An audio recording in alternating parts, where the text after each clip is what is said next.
بسم اللہ الرحمن الرحیم۔ السلام علیکم ورحمۃ اللہ وبرکاتہ۔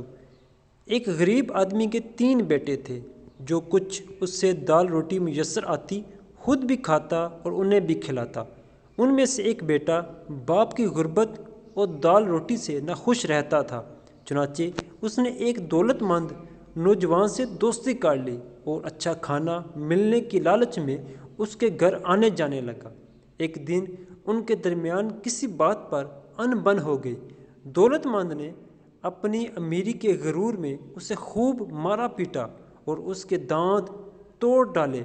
تب وہ غریب دل ہی دل میں توبہ کرتے ہوئے کہنے لگا کہ میرے باپ کی پیار سے دی ہوئی دال روٹی اس مار دھاڑ اور ذلت کے تر نوالے سے بہتر ہے۔